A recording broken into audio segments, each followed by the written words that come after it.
everyone, I'm Dr. Tiffany Dzugan and I'm a naturopathic doctor in the GTA. I recently had a request from a patient to do a gut health video, so here goes. Today I'm going to talk about how to prevent and resolve constipation, a very common thing I see in practice. So here goes.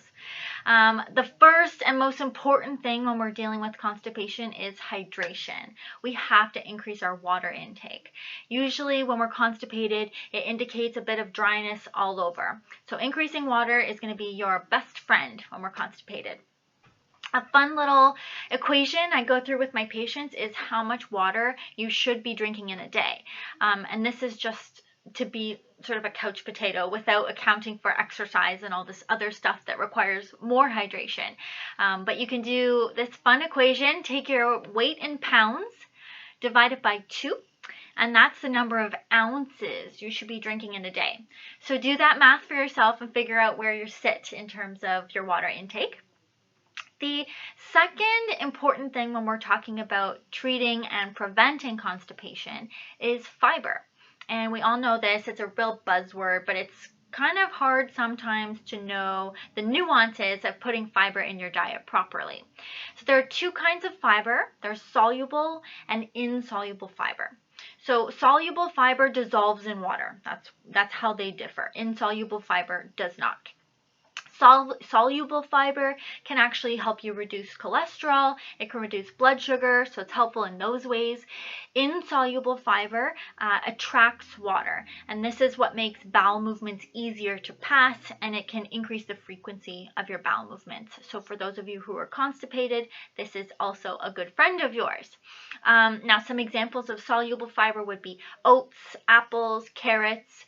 Examples of insoluble fiber would be beans, bran, nuts, those kinds of things. And fiber, so a lot of us will think about maybe Metamucil, or your doctor will recommend Metamucil if you're struggling with constipation. Now, Metamucil is actually made from a herb called psyllium husk, and you can actually just get plain psyllium husk. It doesn't have to be Metamucil, it's the same thing. And psyllium is fiber, basically, and this is why it's so helpful for constipation.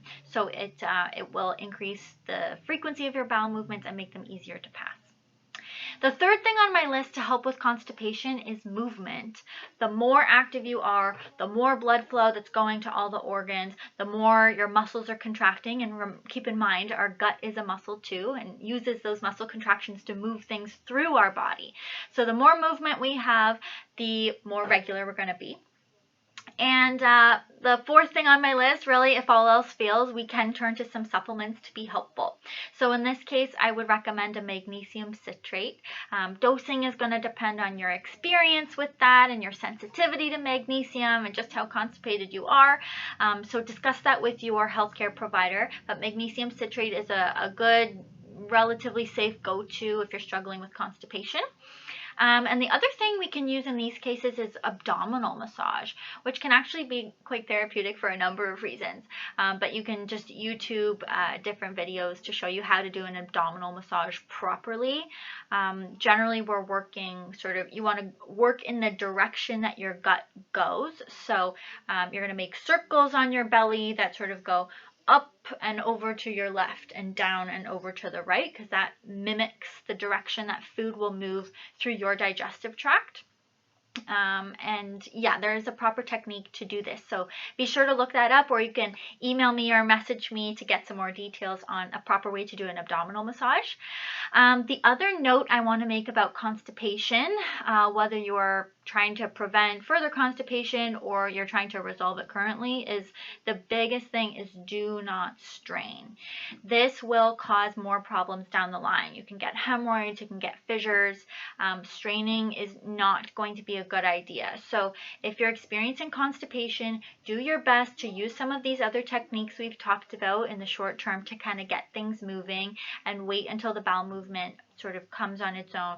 Don't try and force things, because then we will have a whole slew of other concerns to deal with. Anyways, I hope this was informative, helpful, entertaining for some of you. If you have requests for other videos, please let me know.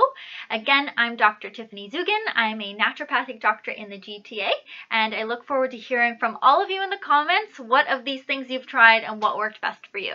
Have an awesome day.